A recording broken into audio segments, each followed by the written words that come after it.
it already felt to me that we are settling down quite a bit, just sitting here quietly with nothing and all arriving. It's so wonderful. Thank you for coming. Thank you for coming. Thank you for making the time in your lives to retreat together. It takes a little bit of effort to get here, and how we have to rearrange things and set ourselves up to be able to have a few days just to practice. And I'd like to give voice to that as gratitude from everyone to everyone. Because together we get to make a stronger practice energy that ends up benefiting all of us.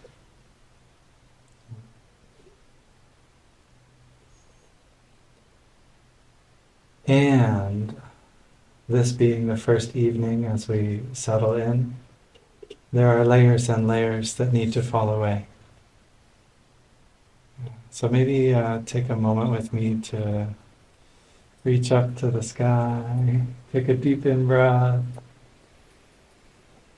and let the out-breath just let things fall away. Wiggle all the way down into your belly and legs, and do it again a couple times.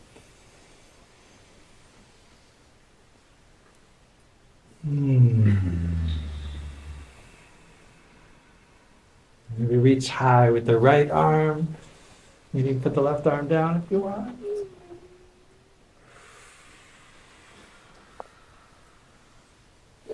And the left arm up.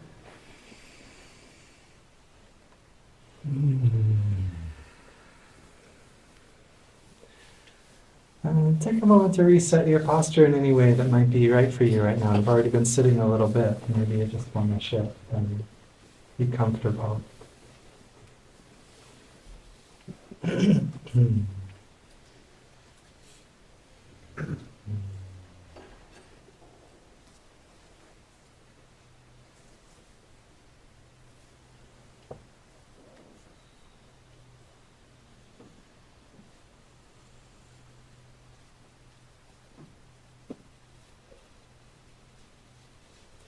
So I'd like to begin sharing tonight by continuing the welcome.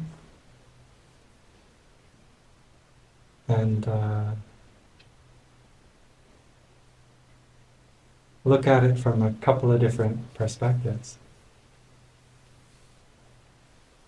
And the first is the one that's been offered already, the welcome to each one of us, for making the time, the gratitude for that. And this space that we create together is for each one of us. To arrive here, to settle in, to put down the burden or busyness of our lives, and perhaps get in touch with ourselves a little bit more than we normally do. Perhaps understand ourselves a little bit more than we usually do. Maybe not. But that welcome is for each one of us arriving here in our own. And the welcome to this retreat is to all of us. And I don't mean that all of us collectively, but I mean all of each one of us. There are parts of us that we'd rather leave somewhere else. But this is a space where all of us, each aspect of my experience of myself is welcome. Each aspect of yourselves is welcome. The parts that feel like they're doing well and the parts that maybe feel like they're not doing so well. Hope that you can feel that welcome and have enough trust and sense of connection to open up and allow all the parts of yourself to be here and to have a little retreat time.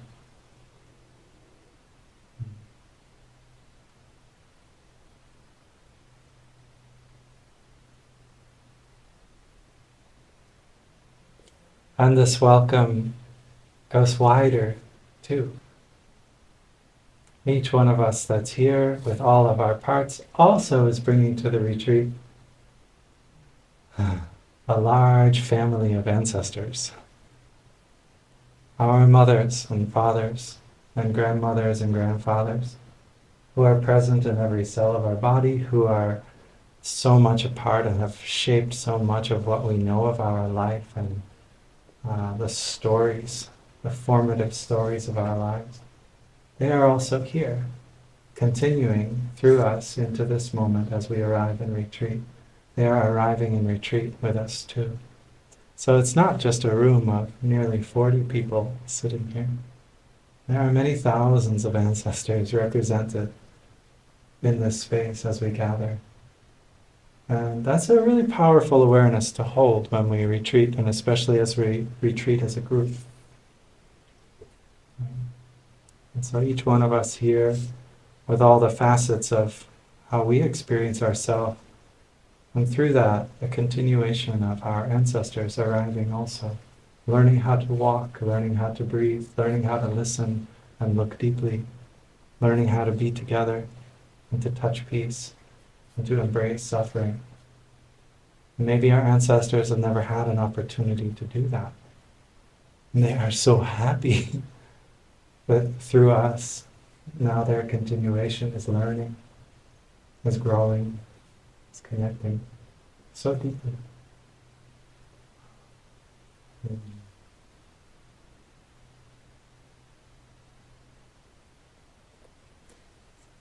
So welcome to all.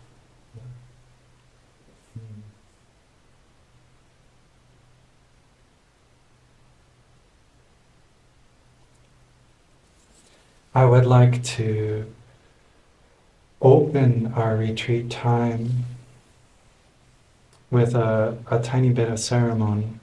And this is a practice that we do in the Plum Village tradition a lot, inviting and listening to the bell.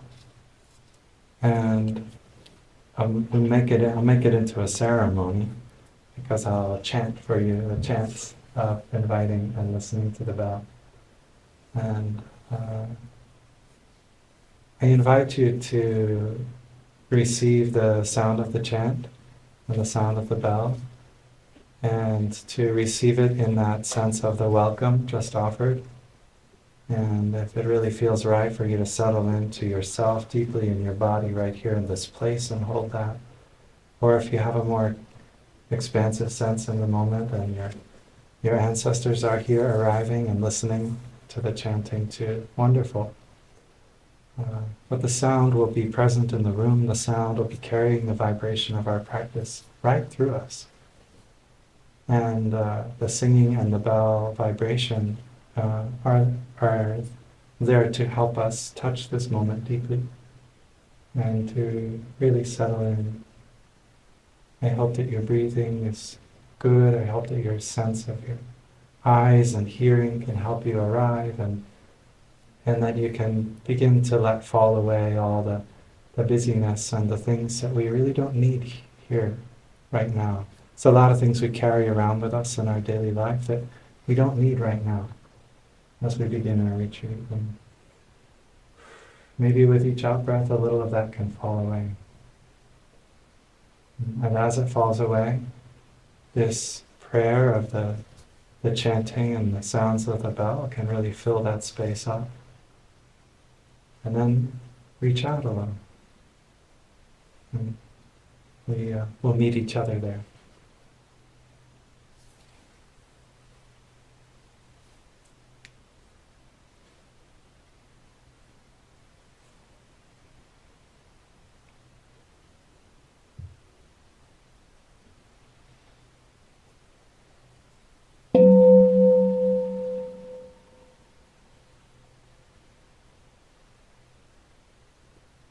Body, speech, and mind in perfect oneness. I send my heart along with the sound of the bell. May the hearers waken from forgetfulness and transcend the path of anxiety and sorrow.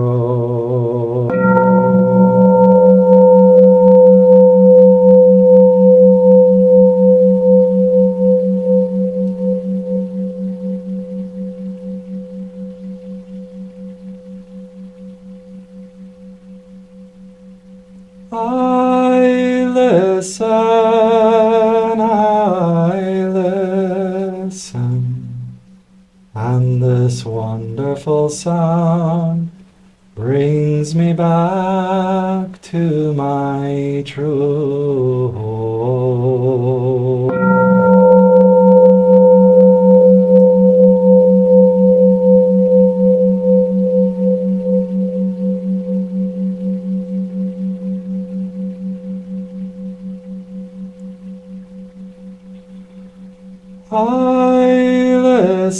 I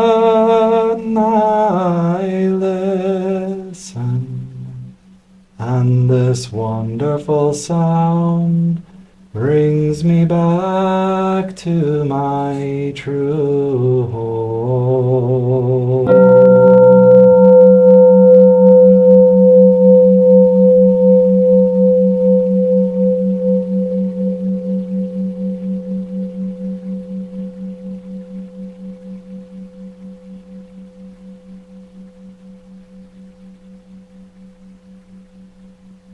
May the sound of the bell reach deeply into the cosmos.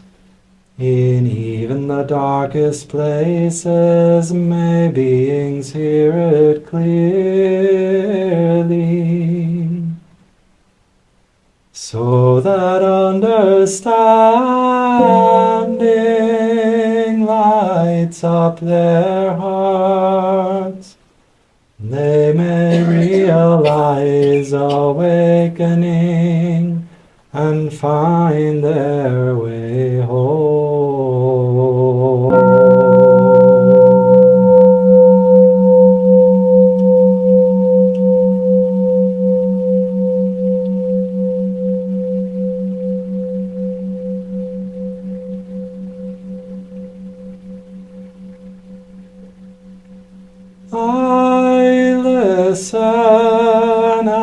I listen, and I feel my afflictions begin to dissolve. My mind calm, my body relax. A smile is born upon my lips.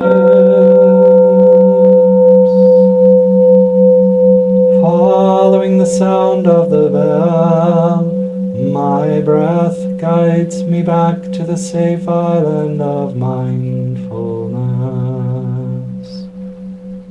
And in the garden of my heart, a flower of peace blooms beautifully.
Ooh.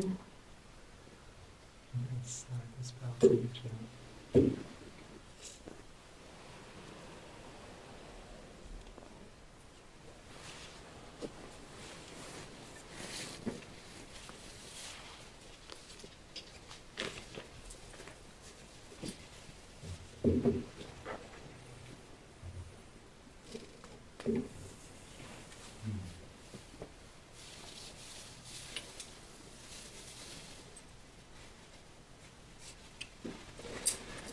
So, dear friends, during our time of retreat together, we have a set of practices that we'll do, some of which we'll do a number of times and some once or twice.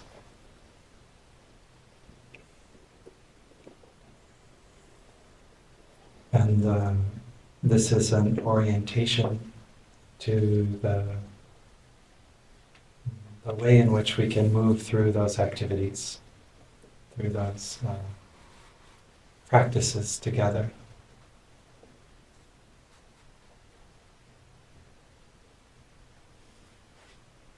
In the middle of the practice of the Plum Village tradition of mindfulness is present moment awareness. It's a capacity that we have to be aware of what is going on in the present moment, and to over time learn how to dwell in that, to maintain that, little by little, building it into our lives. And in so doing, supporting us to touch our experience of life a little more deeply. And always, because the nature of the moment is like that, always to be able to find something new and fresh and nourishing.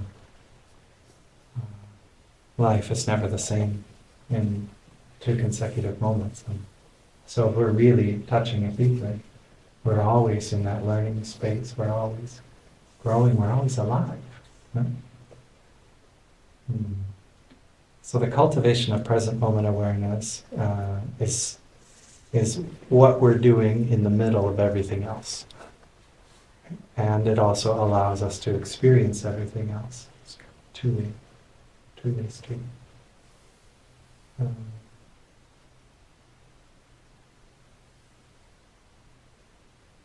There's an experience that we're all having in every moment of our life that in Buddhist psychology we call mental attention. And it's like a little fixed point that bounces around somewhere. Right.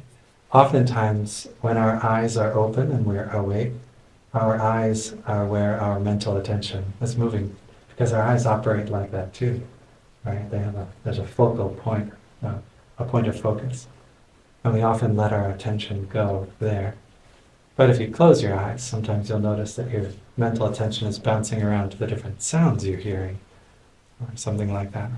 So you notice right now where your mental attention is, right?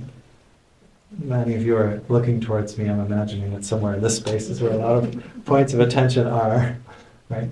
And then you can, look somewhere else and then like really notice it, like focus on it, and you'll see, oh, okay, my mental attention is going up there, and so that's the corner of the molding over the door, right? And my point of mental attention has moved there, or to a light, or to your glasses, or to your knee, or to the microphone, and so it's bouncing around, right? Sometimes in this space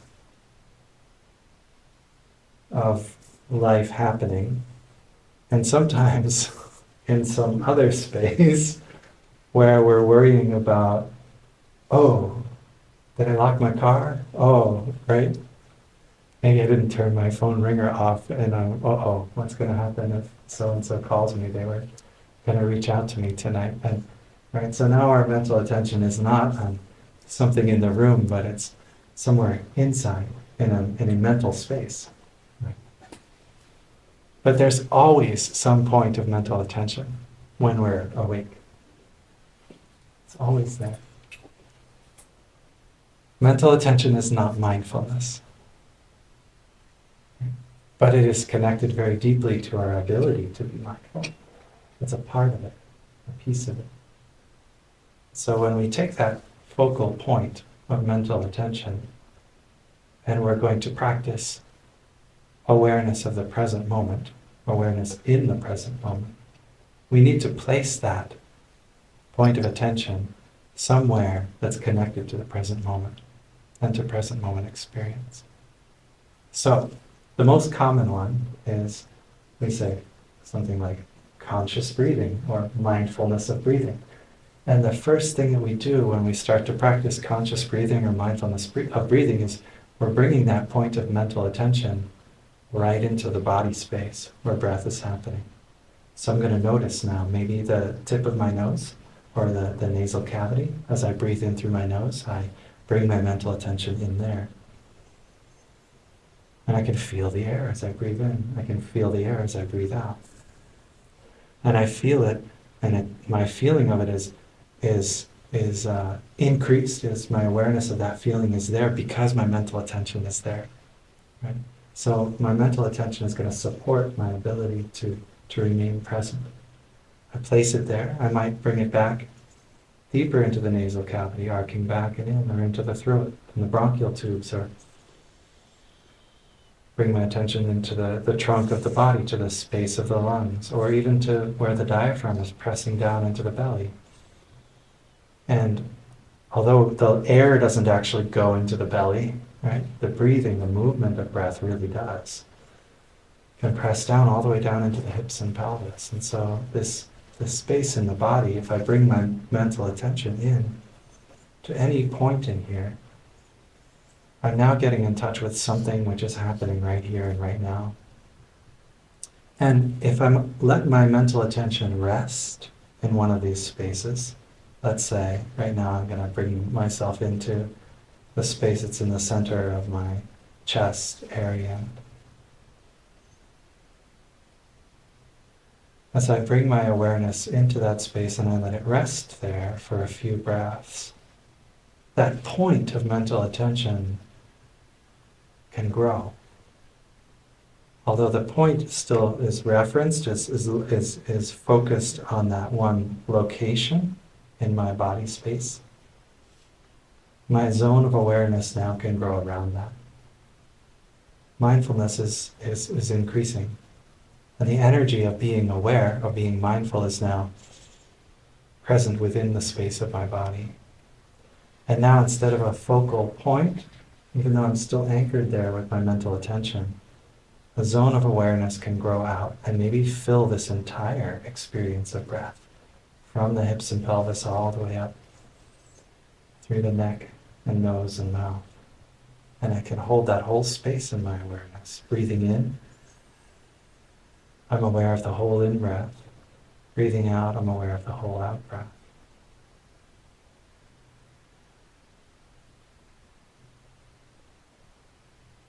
And then that little point of mental attention bounces off somewhere as a thought rises up and says, I wonder if I'm really doing this right. Right? Some story gets told and away we go. Right? And then we take it, we bring it back, we settle in, and we start to grow that zone of awareness, of mindfulness energy there in us again. So, coming home into this experience of being present in the space of the body, we're using our mind and our mental focus, right? We're also entering into an experience of feeling in that space. And we are using the body itself. All these layers, our mind, our feelings, our body, all of it coming together. We bring it all together and we hold it, and that zone of awareness can fill the space up. And the more we maintain it, the deeper that awareness goes. And then at a certain point we might even be able to extend it. Maybe I want to be aware of the candle now, deeply. And not just think, oh, there's a candle there, but really be present. And I open up my awareness to include the space of the candle, awareness of the candle burning on the altar. Now I've got the whole altar in my awareness.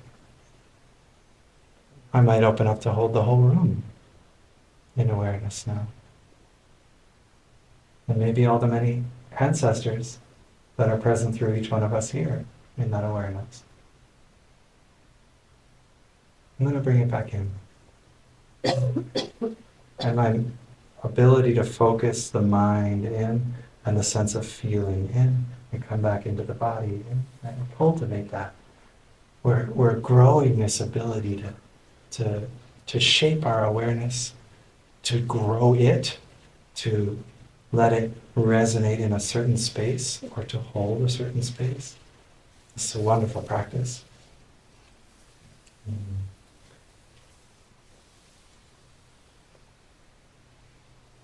So, our breathing and the practice of breathing is kind of like an anchor for us. And I use that word anchor because an anchor kind of holds something in place, right? And hopefully an anchor is dependable. Our breath is pretty dependable. Our breath, as long as we're alive, it's happening. And where is it happening? Right here. And when is it happening? Right now. It doesn't ever happen in the future. Sorry, none of us will be breathing in the future. It's not going to happen. And I'm not making a doomsday prediction about some climate disaster. It's just, we're never going to breathe in the future because breath never happens in the future. It only happens now. Right? And breath isn't in the past either. So it's a kind of an anchor. It's a way for us to stay connected to the experience of the present moment. Breath isn't the only way though. Just want to note that. And sometimes our breath is working for us, and sometimes the breath is not the place where we want to rest. It doesn't feel very good. Or it somehow is connected to unpleasant experiences. And so we can tune into other doorways or anchors into the present moment. So what else is going on in the present moment that we can tune into? Well, we have eyes, and if our eyes are in okay condition, they are seeing. Right? And eyes, again, they're just like the breath. Your eyes actually only see when they're open and what's happening right here and right now. Now, you might think about something that you're seeing, and that might take you off into the past or the future or somewhere else. But the eyes seeing, that in and of itself is happening right here, right now. So we can tune into our senses. And if we bring that mental attention and we bring that zone of awareness to the eyes and to the event, the experience of seeing, then we're coming home here. Now, and when the mind jumps off somewhere else, you say, no, I'd like to come back to this beautiful image of many friends gathered in a space together. Okay. Right? And I come back into the eyes and the seeing that's happening. Come back to the sounds that we're hearing right here, right now. There's sounds happening. Taste. Tune into your tongue and your mouth, and you'll start tasting right now. Your mouth might even start salivating because you're bringing awareness there. The nose, smelling. That's happening right here, right now. Now again, you might then start saying, oh, I like or I dislike this, and get carried away, and suddenly that smell, that experience of smell changes because now you're messing it up with all kinds of memory and previous experience. But the actual event of smelling is right here, right now. Contact with the body. My feet pressed against the cushion, I can feel that. That sense of feeling. If I feel really ungrounded, I might actually put my hand out on the floor, or on a chair, or on the table. Touch it, feel it. This is something solid. This is something right here, right now. And that gives me perspective to the turmoil inside. This is grounding. This is turmoil. This is agitation in my heart and my mind. And this is solid, right here, right now. It gives me a relationship so I'm not lost anymore in that turmoil, in that agitation. Our senses can be super awesome for helping us to stay grounded.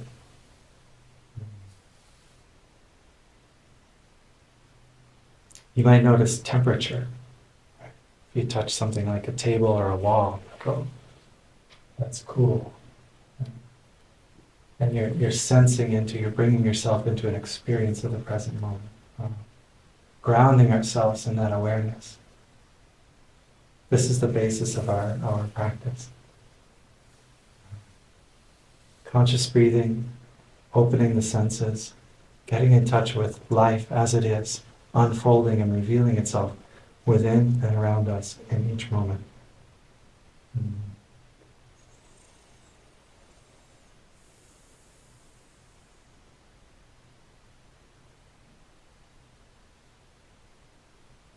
And our mindfulness can be like a candle's flame.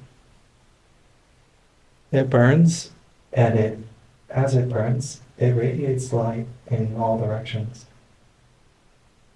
It radiates its warmth out in all directions. And our awareness can be like that.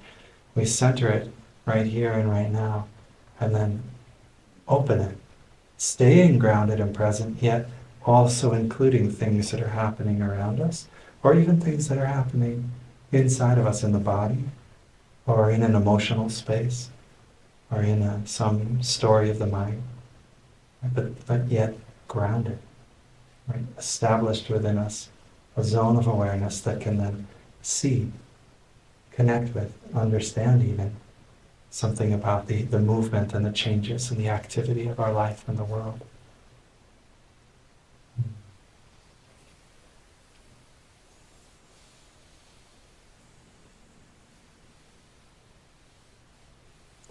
So then we take this awareness that we are establishing, this present moment awareness, this mindfulness energy, and we establish it in relationship to what's happening in us and around us. When the Buddha offered these teachings, he offered a simple picture of the layers of our experience. The first layer would be of the physical body. So bring this kind of awareness into the experience of the physical body. And we've already been doing that with the breath and feeling the body, maybe feeling the whole body, the sense of feeling, touch, tactile sense through our whole body, or the senses and what we're seeing, hearing, smelling, tasting. All of that is to come into an awareness of the body. And then maybe the body is moving. Maybe we're walking, so we're going to bring awareness into the walking. Maybe we're stretching. Maybe we're changing our position just a little bit, but all of that we're bringing awareness into the physical body. Deeply connected to that experience is the next layer, which is feeling, sensation. And to bring awareness into this, it's a little more subtle, and it doesn't have the same boundaries as the body. The body is a very clear shape. It's there and it's not there. But my sense of feeling extends in and a little bit around that. You ever done that exercise where you we're looking here, and then you bring them together like this, and you already can start to feel them there, before you even get very close at all. Right? Or you're sitting next to someone. You know you're sitting next to someone. You don't have to touch them, but you can feel their presence. Maybe it's a subtle sense of temperature, or maybe it's the vibration of the life energy of that person that's there, but we sense it, we feel it. So bringing our awareness into the sensory experience of feeling is so connected with the body. We see something with our eyes, and there's a sensation. So we call it a sense organ, right? There's a sensation. We hear something, there's a sensation. Touch, of course, there's a sensation. So there's feelings that arise from the body senses, but there's also feelings that arise from the mind, from thinking. And if you tell yourself a very pleasant story, you might be experiencing a very pleasant feeling to go along with it. And if you tell yourself a very painful story, or if you're listening to someone else tell a very painful story, and those thoughts, that mind content is coming in, and you're experiencing what it means, the feeling will be very unpleasant. And this is an area of awareness that we can cultivate to learn little by little what sorts of things bring about well-being and what sorts of things bring about ill-being.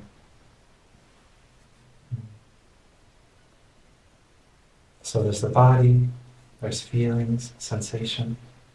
And please note that I'm not saying emotion intentionally, because for me, it's simpler than emotion. Emotion is a much more complex experience. In fact, emotion, I think, lives in all the layers of our being. It's a way of talking about a strong experience that we're having that resonates in all the layers of our being. Body, feeling, and this third layer, the mind. Right? And the activity of the mind, the thinking in our mind, is something that the Buddha encouraged us to bring awareness into. And so this cultivation of present moment awareness becomes the basis for then observing what's going on in my thinking and what direction is my thinking going, what is the quality of it. And we'll know that by the kind of story and just sort of common sense about the story that's in my thinking, that's, constructive or destructive, right? We might be able to sense which direction it's going because of its content, but we'll also know it because of the other experiences of feeling and of the body. So all the layers have a lot to do with each other, but we can emphasize them in order to learn about them. So emphasize awareness of them, maybe of the physical body when we're moving, because that's something that's very grounding and helps us to stay established. And maybe when we're in sitting meditation, there's not a lot of movement happening in the body space, and so it's easier to see the activity of the mind. Right? Those are just examples, not rules. And so when we bring awareness to the activity of the mind, it's like thoughts and intentions are shaping within us and reaching somewhere. Thought is always trying to grasp a hold of something, to understand something, to figure something out, to identify or to take apart or to clarify. There's some element of contraction in it. Because life is very fluid and dynamic and never the same. And yet a thought is something static and finished. It's done when we shape it. So it's interesting to note that the thoughts, they're reaching for something, that energy in them. And the practice is simply to notice, what kind of reaching is that? What kind of grasping is that? Is my mind full of a lot of random chaos, dispersion, just things moving here and there, and I don't feel grounded, right? And those thoughts are just kind of lost here. They kind of move seemingly without purpose, but they're going somewhere, right? Or are my thoughts very clear, concentrated? Is my mind collected? So that's like an observation. My mind is dispersed. My mind is collected. That's the kind of observation we make of our thinking. We don't want to necessarily evaluate it as right or wrong, or get angry at ourselves because there's a lot of mental agitation. Just see that that's there. Mm-hmm. So in my practice, I like to call this recognize and return, R and R. Recognize and return. Just simply recognize that my mind is running somewhere. And if I can determine, if I know where it's running, that's great too. But the main thing is to say, oh, there it has gone. All right. Take a breath and go, I would like to return now to present moment awareness. And the next in-breath, I really try to bring myself back and notice that point of mental attention which shot off somewhere into time and space. I'm going to bring it back. I'm going to notice the body with it, the breathing. I'm going to touch the earth with it with my hands and feel it. That's okay, here I am.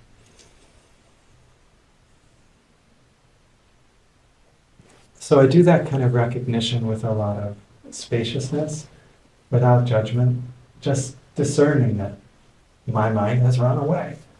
Okay, and I'd like to bring it back. We do that 3, 4, 5, 10, 20, 30, 40, 100 times. It's like developing a muscle.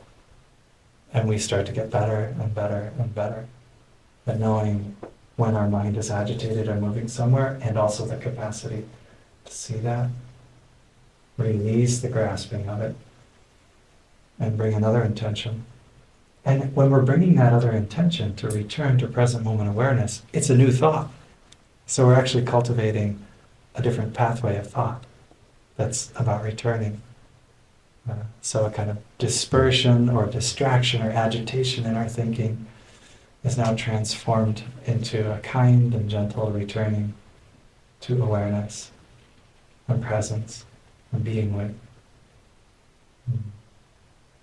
And that new story that I'm telling myself might be something like, wow, there's some real discomfort in me, some real agitation in me. I need to shape my thoughts around that, to hold that, you know, to listen to myself and see what it is that I need. We'll talk more about that tomorrow. A way of embracing the strong mental and emotional experiences. Body, feelings, a mind. These are three layers of our experience that the Buddha indicated were very helpful for us to become aware of and build our awareness in. Sati upatana is the expression. Mindfulness placed within, established within. And it's established within the experience of the body, established within the experience of feeling, established in the experience of the mind and its movement, its activity. So that ground, that like where the wick is and the flame is burning, right? That's here in the present moment. And then that open space is there to be able to see what's going on in the body, what's going on in the feelings, what's going on in the mind. And if we're able to bring some spaciousness, some calming, some concentration into these layers of our being, the fourth layer of mindfulness that the Buddha invited us to practice becomes very easy and quite wonderful. It's spoken of as dharmas, things. Just things. And we're already kind of doing it when we concentrate on our own body and feeling and mind, because these are different things. So we're already practicing the fourth one. But in this sense, it also invites us to become aware of the bodies and feelings and thoughts of other people too, and other beings or groups of people or situations, anything. Right? So by coming home through these layers of ourselves into a deep present moment awareness, or at least a more calm and more spacious than our normal awareness, when we practice to bring that mindful, kind, loving embrace to these layers of our being, moving inwards, we open up a space inside ourselves which can connect directly to everything around us. You see, if my body and my mind are full of agitation and uncomfortableness and lots of difficult feelings, it's very hard for me to really see and meet and understand you and what you might be going through. But if I bring that spaciousness to these layers of my being, and then I include you in that awareness, it's very easy for me now to resonate with what's going on for you in your experience. It's kind of strange that by coming home to ourselves is actually how we come home to each other. It doesn't quite make sense, and yet at the same time it really does.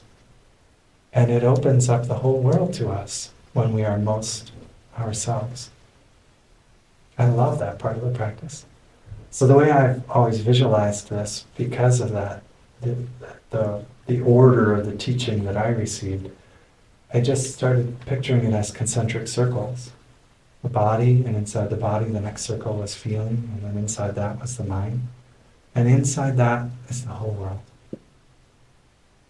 And so when I really come home to myself, that's when I know I'm able to be really present with the world.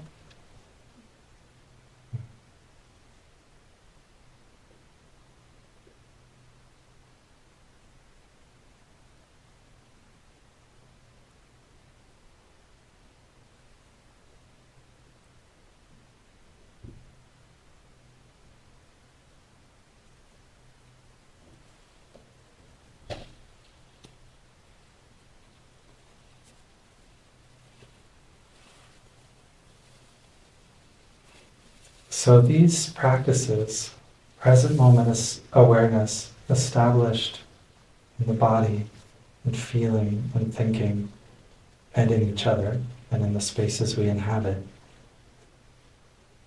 are like a framework, you know, and perhaps it might be helpful for you to be able to drop into some of the activities that we go through in the retreat. You might use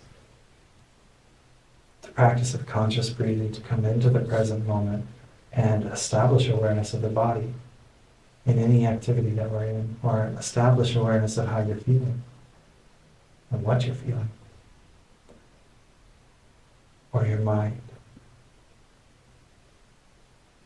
In our sitting meditation, we'll have the opportunity to do this.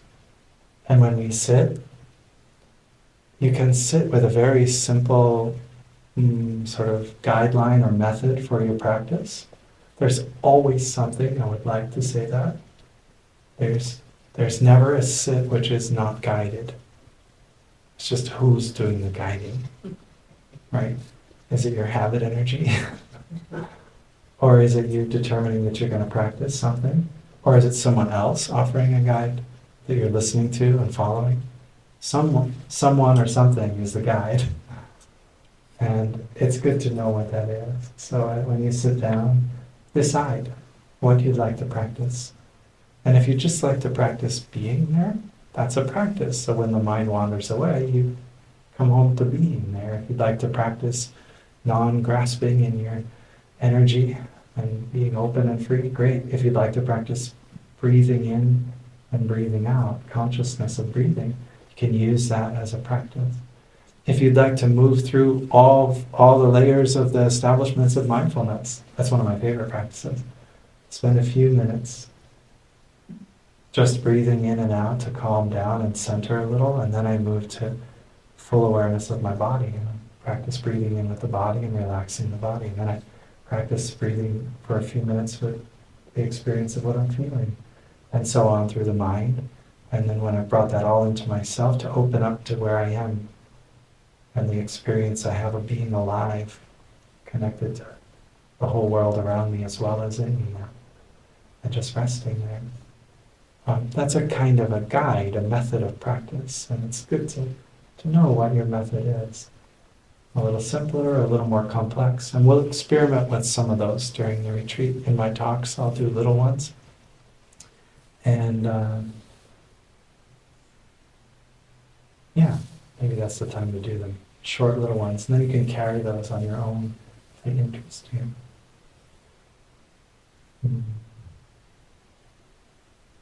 When we practice walking meditation, we'll practice walking meditation. Sometimes after we practice sitting, we'll do a slow walking here in the room. And it's quite slow. When the in-breath happens, we make one step. When the out-breath happens, we make another step. So it's pretty slow.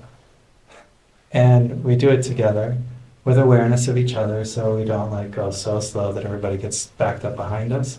Or we're not going too fast and pressuring others to move as well. We just kind of keep the distance between us the same, but we watch as the breath happens to make one step in and one step without. Right, like that. And each one of those steps is an opportunity to practice present moment awareness and to realize this moment deeply. And if our senses are open, we can get a lot of nourishment from that.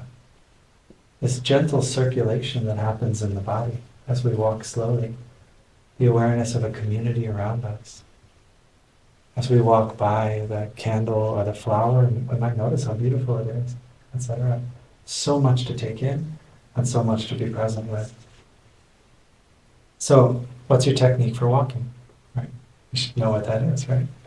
It's helpful. It will be the ground, because then when the mind runs, you know where to come back to. One of my favorite techniques is to notice the sensation on the bottom of my foot. So as I make a step, I feel the bottom of my foot. I notice what it feels like as the weight of my body compresses the tissues in my skin and muscles and tendons in my foot. I feel that. And then it shifts to the next foot. And then again. So there's always some new sensation to pay attention to. Right? And it's a place for my attention to drop down through the body, like the weight of my body, and touch the earth. Right? And that is really grounding for me. Because if my mind is agitated, if I'm a little bit distracted, the energy goes up, right? And so this practice directs that energy back down again. Reaching down into my foot to feel that sensation. And then the out breath happens, reaching down to feel the next sensation. Right? That's a technique, very simple, very grounding. And then there are more complicated, interesting for your mind techniques. And Tai, our teacher, Thich Nhat Hanh, was a master of walking meditation. Walking meditation is so important to Tai. So we'll also practice outdoor walking tomorrow, and we'll go together for a walk around the beautiful grounds here. And in that walking, you move a little faster. 2 or 3 steps during the in-breath, 2 or 3 steps during the out-breath. It's not exactly so important what the formula is there. The important thing is to know that you're breathing and you're stepping, right? And when we're outside, especially in a beautiful place like this, right, we have bird song, sunshine, wind, beautiful plants and flowers. All the senses can be open to receive this wonder and this beauty of life. And so that helps us really settle in and feel that peace of walking. And our intention is to be at peace while walking, to be fully present and receive the wonder and the beauty of life. And our hearts can open with that joy, that happiness. Tai used poems like this. I have arrived, I am home, in the here, in the now. I am solid, I am free. In the ultimate, I dwell. Can we sing it one time? I have arrived, I am home, in the here and in the now. I have arrived, I am home, in the here and in the now. I am solid, I am free. I am solid, I am free. In the ultimate I dwell. In the ultimate I dwell. That is a gatha, a poem for a walking meditation practice. And just like I was describing, you can take a couple of minutes for each of the layers of mindfulness, body, feelings, mind, world. You could also take the lines of a poem like that and spend a few minutes with each one. So you might spend a couple of minutes taking steps with breathing in, I have arrived. Step. I am home. Step, step. I have arrived. Step, step. I am home, home, home. And then after a few minutes, you switch to in the here, here, here, in the now, now, now. And after a few minutes, I am solid, solid, solid. I'm free, free, free. You're solid. You feel solid because you've let go of the things that make you not solid, your worries, your distractions. You just spend a few minutes coming back to arriving, being at home, in the here, in the now. Usually when we're walking, we're trying to get somewhere else. This is about arriving and being at home right where we are in our steps. And the solidity emerges from that. The freedom from worry and stress emerges. And so that third line, I am solid, I am free, becomes deep nourishment. For me, when I'm practicing that, it's often when my senses are starting to get really open and I'm really tuning into the environment that I'm in. I'm really taking that in and feeling nourishment. And the last line, in the ultimate I dwell, that's just for like the fully enlightened people. So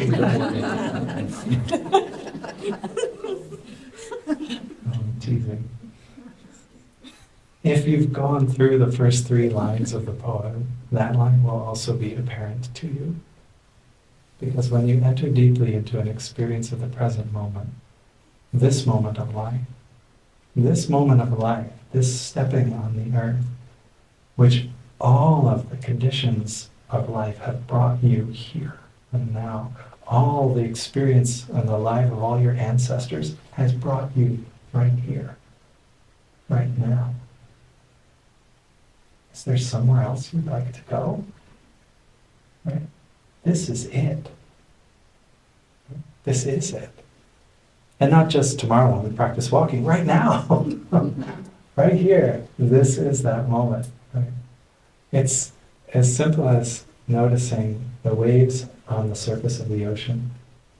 And when you look at the waves on the surface of the ocean, or maybe you have to do it on the river, because the ocean's really far from here. But the waves on the surface of the water are there. But every wave, even though it looks up or down, or here or there, me here, you there, right? Better, worse, success, failure, all that kind of stuff that the waves are doing as they bob up and down, right? All of them are water. And none of them are not water.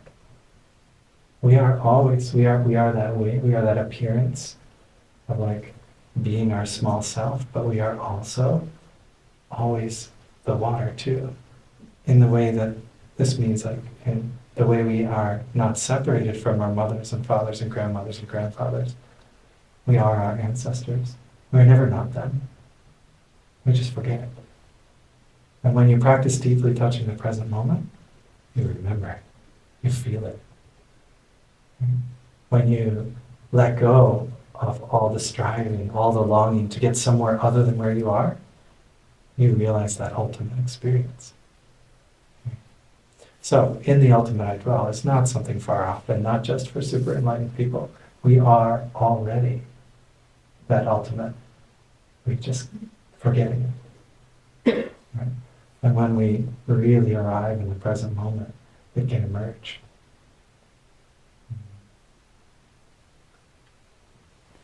So that's a poem for practice. The I have arrived, I am home song. You can make use of that. Your breathing, the words, these are thoughts, beautifully intended, that we go into the meaning of as we walk. And our walking comes alive. That's a walking meditation. So, we'll do that together as a group. Slow walking in here, outdoor walking tomorrow, or around the grounds.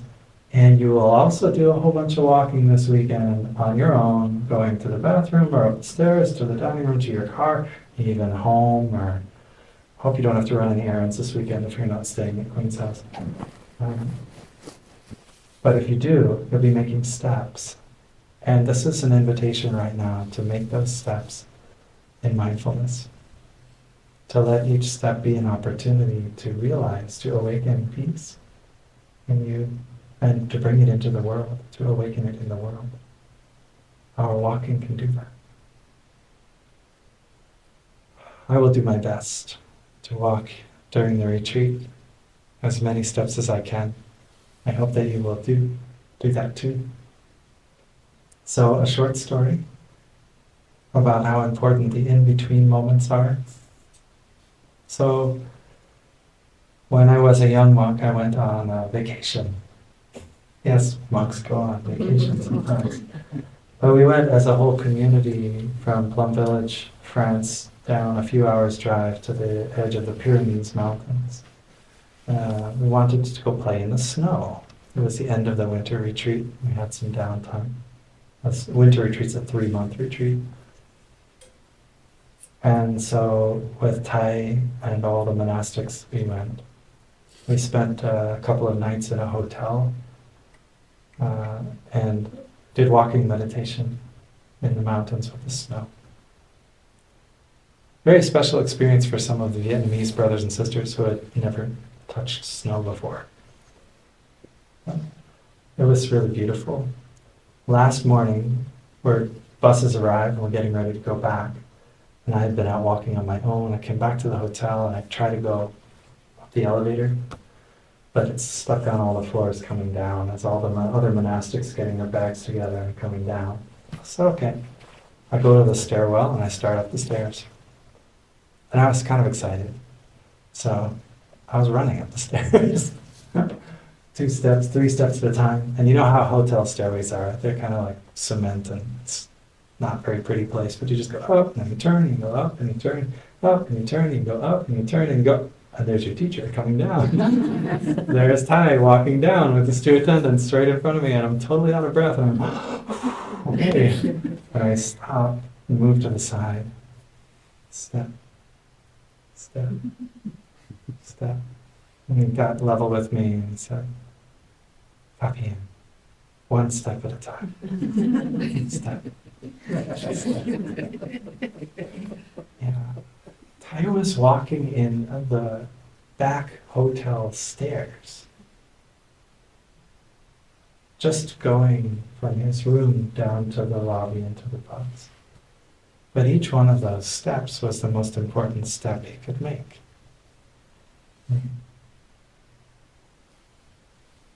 Yeah. What we do is not unimportant in the in-between moments. That's why I wanted to share that whole story with you. Some of you think about, oh, I'm just going to the bathroom. Yeah, and? Is there another moment that you're alive? Right? No, this is that moment. These are your steps. This is your offering to the world and to life. And Tai knew that. Tai knew that. He was already a great, successful author and teacher of tens, hundreds of thousands of people. But those weren't the only important moments, to be on a stage with thousands of people listening to your Dharma talk. It was when he was walking in hotel stairwells, and at airports, and to the car, and here and there, or just in the garden to enjoy every step. I spent a lot of time with him. That's true. He really walked like that all the time. Sometimes a little faster. He occasionally did jogging meditation. And sometimes when we were late in transit from one airplane to another in the airport, we would move very quickly. But not without mindfulness.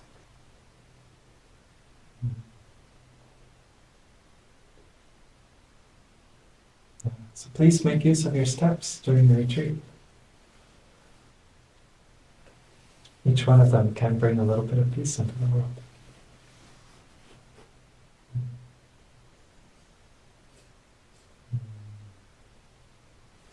When we practice eating, and you'll eat meals this weekend, I hope.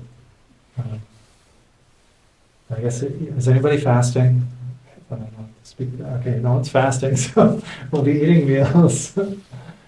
And when we eat meals, we practice the same way. We practice to bring awareness into what it is we're doing, aware of the body, right? And what's the body doing while eating? Slow it down so you really can notice. Chew your food well, swallow, savor. Notice all that stuff happening while you eat. I like to put my utensil down often and not pick it up until after I've finished swallowing. That helps me slow down a lot. If I'm not using a utensil, then the food, if it's a sandwich or something, you take a bite but then put it down. Even if it's a little messy. Right? Sometimes you want to hold your sandwich to keep it together, but put it down and really eat. Finish the bite before taking another. Those are just like a little technique I would use to slow myself down, because the habit energy is to get the food and get it in and like satisfy the craving and the hunger. Right? But slow it down to really notice what's going on in there. Or you might practice deep looking into the food and wake up the deep gratitude for life, for the interbeing nature that we have with all of life. Because when you pick up that carrot and you bring it up to your mouth and you see it, if you open your heart and mind to realize that the carrot is like a miraculous and beautiful expression of so many conditions in life, sun, earth, water, gardener, even the petrol in the truck that drove it to the market, right? There are so many wonders, so many beautiful things, and so much suffering in that. The whole cosmos is in that carrot, and you chew it and you eat it. It's very different than if you're like thinking about what you're supposed to be doing next week in that meeting. Right? The eating becomes very different. And instead of eating our projects, we're really eating our interbeing nature and learning that and experiencing that and becoming not separated from the rest of the world, the rest of the cosmos.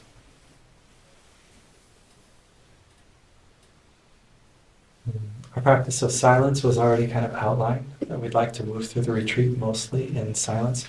We call the practice of silence noble silence. And it's not a heavy thing, right? If you really need to say something to someone, you can invite them aside from the group to connect and ask that question or say what you need to say. Just try not to disturb the quiet and concentration of the rest of the group. And you can also use the note paper in the back to address notes. You can write something and then hand it to someone, or it's for me, put it in the bell. Right? That's a way of sort of softening the burden of like, oh, I can't talk. It's not about not talking. It's about opening up a space of awareness for the impulse to talk and really seeing it, getting to know that need that might be emerging and giving it a different kind of care, connecting with it in a different way than trying to put it into words and get some external feedback. We can also communicate a lot in our quietness with each other, by the way that we walk, the way that we smile, the way we might bow in greeting to each other, the look in our eyes as we see each other can communicate so much. We don't need words. And sometimes we feel much closer to each other without the words, because the words actually create this space in between us where we're trying to understand and agree in concepts. And if we can remove that, we might actually have a closer heart-to-heart connection experience. So we call it noble silence because we hold an upright and noble awareness around the space of communication. Right?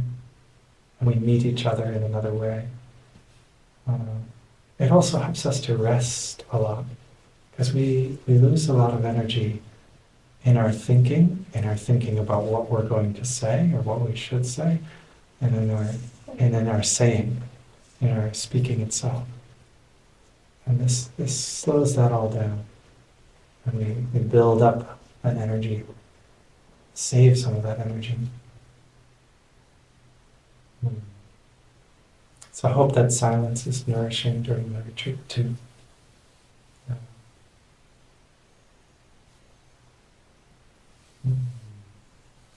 That's all for orientation tonight. Please, let's listen to one sound of the bell, and then like stretch out just a little bit.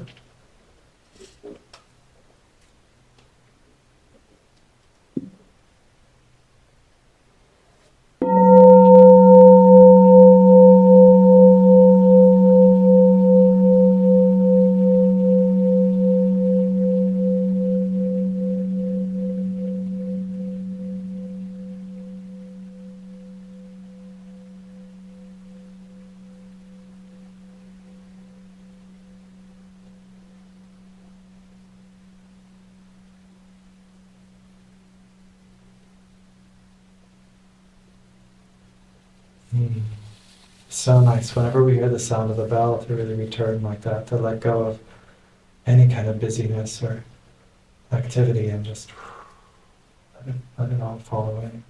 Please feel free to move your body around a little bit.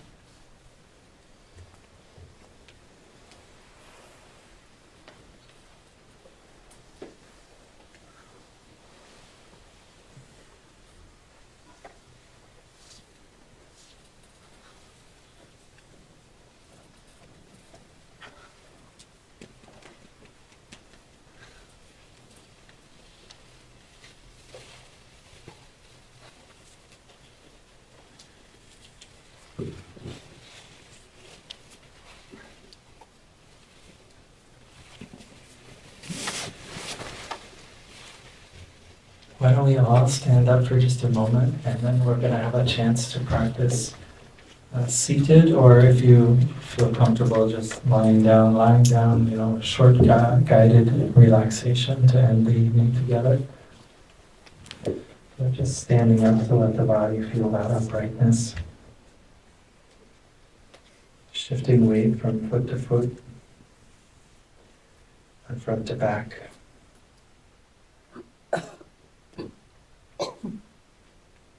Stretching out the toes.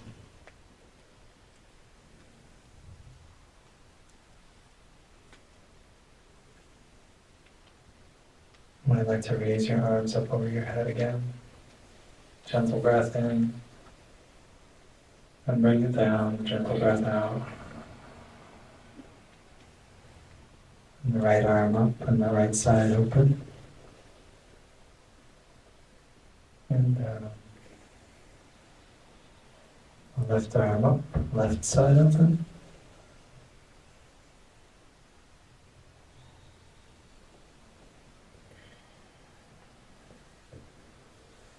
And take a moment to do any particular movement or stretch that's what your body would like you to do right now.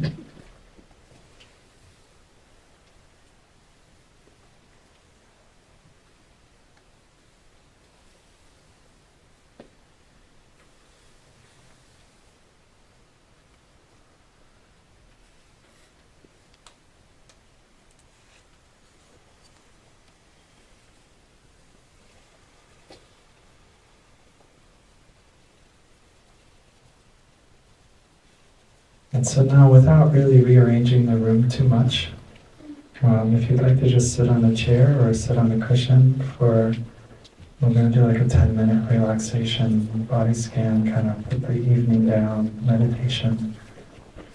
Or you can, if you're comfy, you could actually just stretch your body out, lay down on the floor too. But we didn't want to take time to really rearrange.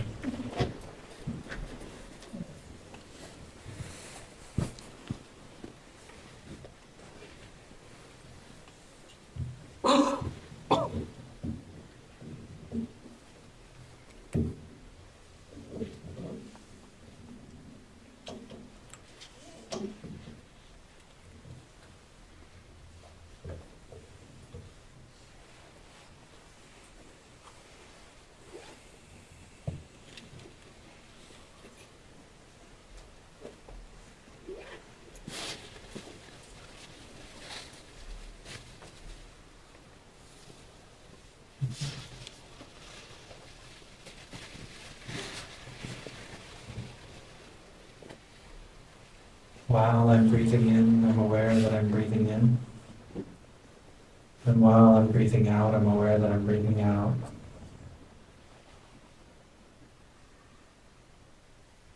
I'm breathing in and I'm breathing out.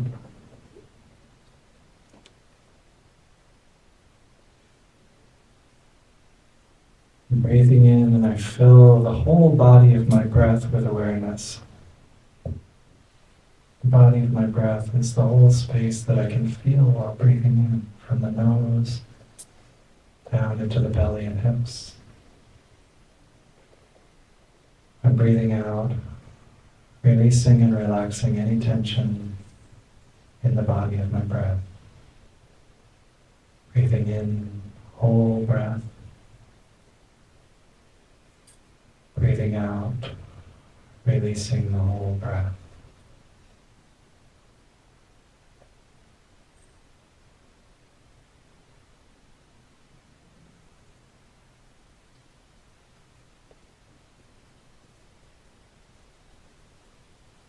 And now I draw the focus of my mindfulness up into my head and face, filling my whole head and face with awareness, breathing in aware of head and face. Breathing out, releasing any tension in my head and face, in and around the eyes, cheeks, forehead, nose, lips and chin, cheek and jaw, teeth and tongue, throat, the top of the head, the sides of the head, outer ear and inner ear, the bones of the skull cradling the brain.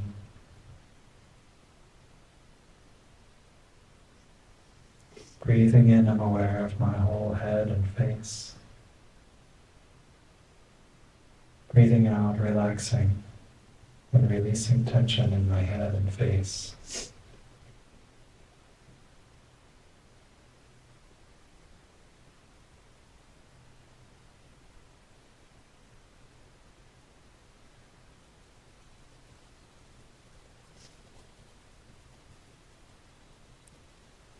With my next few breaths, I draw that awareness down into my neck and shoulders. And I let it pour out through my left shoulder into my left arm and hand. And I fill my left arm and hand with awareness. Upper arm, elbow, forearm, wrist, hand and fingers. Aware of my arm. Relaxing my arm.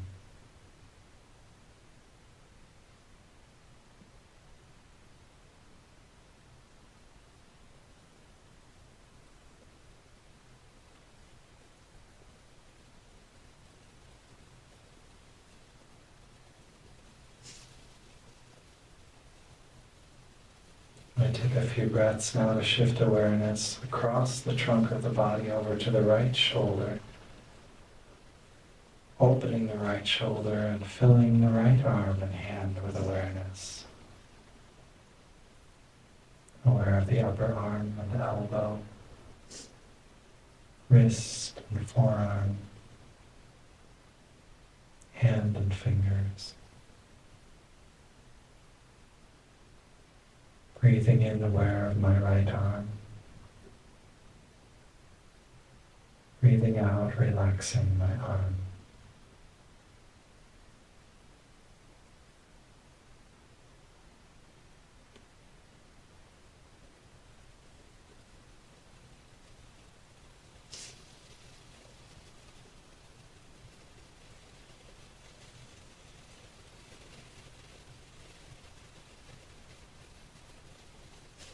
Drawing awareness back into the center of the body, aware of the lungs themselves, opening and expanding to draw air in, and collapsing with the out-breath, releasing. Drawing air in, and that air moving into my blood and becoming my blood, circulated by the organ of the heart, cradled in the two arms of lungs.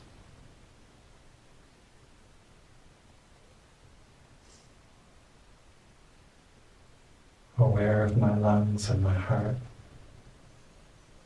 I breathe in, and relaxing my lungs and heart, I breathe out.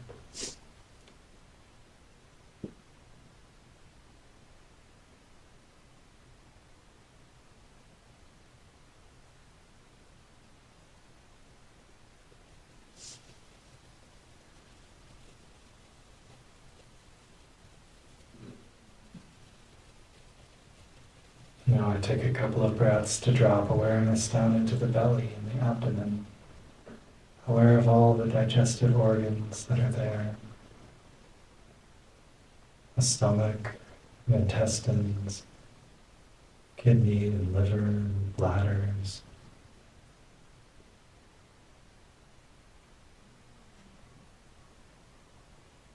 Aware of my digestive system, breathing in. Releasing tension, relaxing in my belly, breathing out.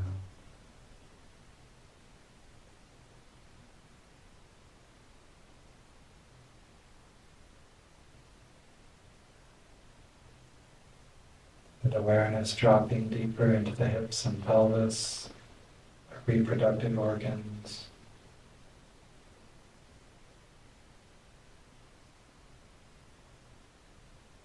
And then opening the hips and allowing awareness to move into the left leg and foot. aware of my thigh, the knee,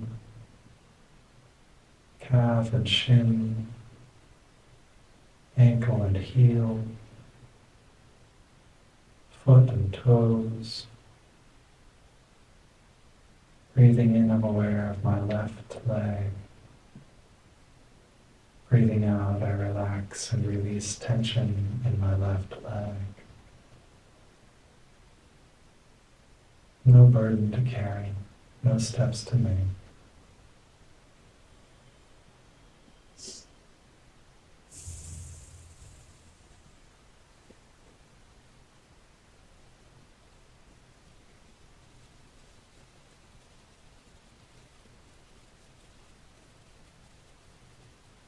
Now shifting awareness back through the hips to the right side. Opening that right hip with awareness and sending awareness into the leg and foot, thigh, knee, calf, shin, ankle, heel, foot, toes. Breathing in, I'm aware of my right leg. And breathing out, I relax my right leg.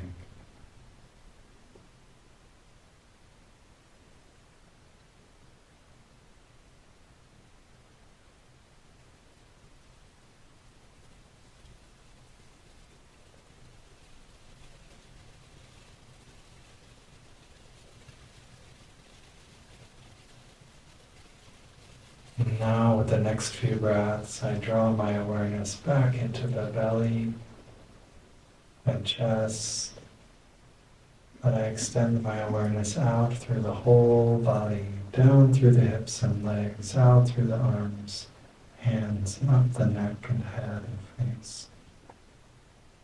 Breathing in, I'm aware of my whole body. Breathing out, I relax my whole body. I feel the weight of my body drawing downwards, drawn towards Mother Earth, to the center of Mother Earth. I allow that weight to carry any tension and stress from my body into the earth. Breathing in, aware. Breathing out, releasing.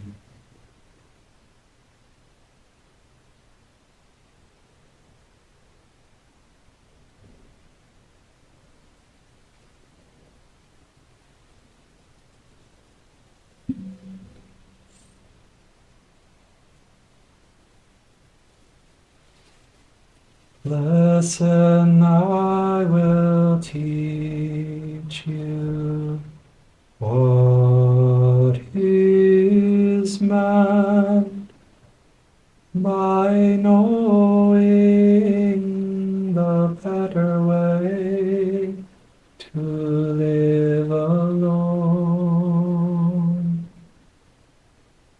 Do not pursue the past. Do not lose yourself in the future. The past no longer is, and the future has not yet come. Oh, look deeply at life just as it is, arising in the very here and now. Recognize it, invincible, unshakable. Care for it with your heart and with your mind. We must be diligent today. To wait till tomorrow is too late. For death comes unexpectedly, and how can we bargain with it? A sage calls one who knows how to dwell in mindfulness night and day. The one who knows a better way to live alone.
Dear community, please take a moment to wiggle your fingers and your toes, and scrunch up your eyes and your nose.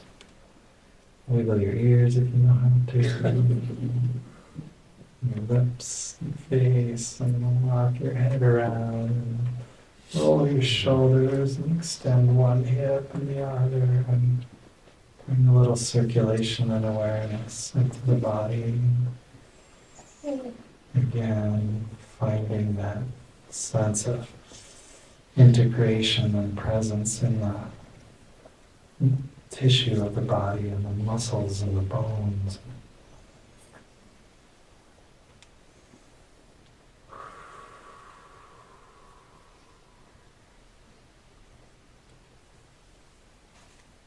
If you've been lying down, you might like to roll to a side and gently push yourself up.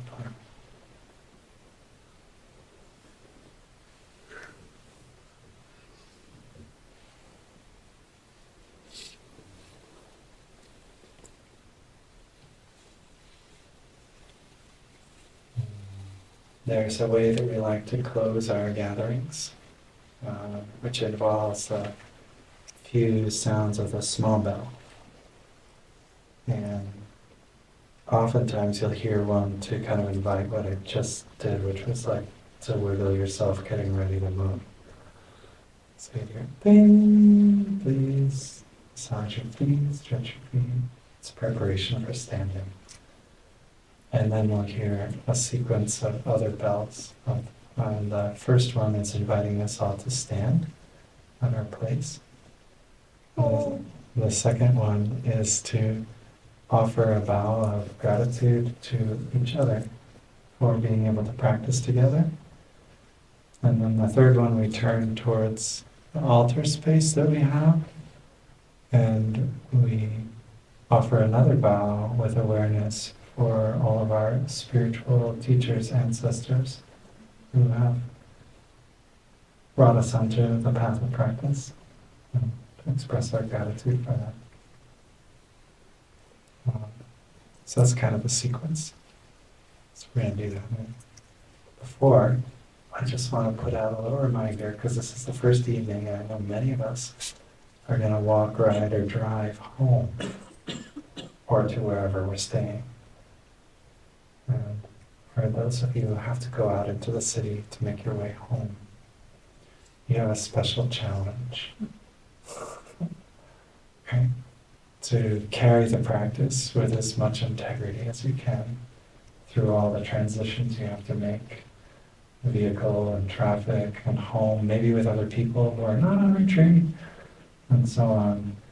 And if you can, invite them, right, to support a practice of noble silence. And if they really can't resist talking with you, then invite them to do a whispering silence. But in some way to bring awareness into each thing that you do as you go home, because home is a place that has a lot of habit energy for all of us. And it's easy to slip out of awareness in those places. It's easy for us who are staying at Queen's House to slip also, but it's not as easy to lose it, because we're in an environment which is carrying this intention. And so when you go out into the city to make your way home, please care for your practice as much as you can. Keep the concentration there as much as you can. And when you come back in, practice tomorrow morning, practice to let it all go again. Everything you had to tense up around or gather yourself together for, to meet home and traffic and etc., you can let it all go when you come back through that door. And we will do our best to keep the container strong here overnight.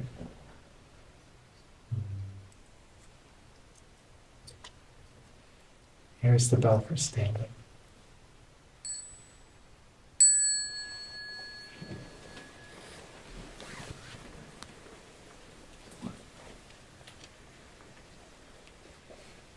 And sort of facing as much inward towards whatever is the middle of all of us. Like bow of gratitude to each other.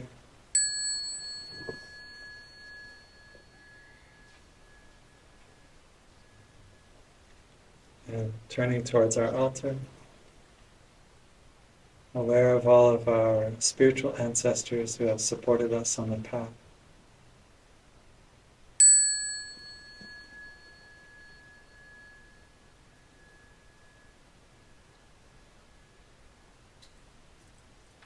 Thank you, friends.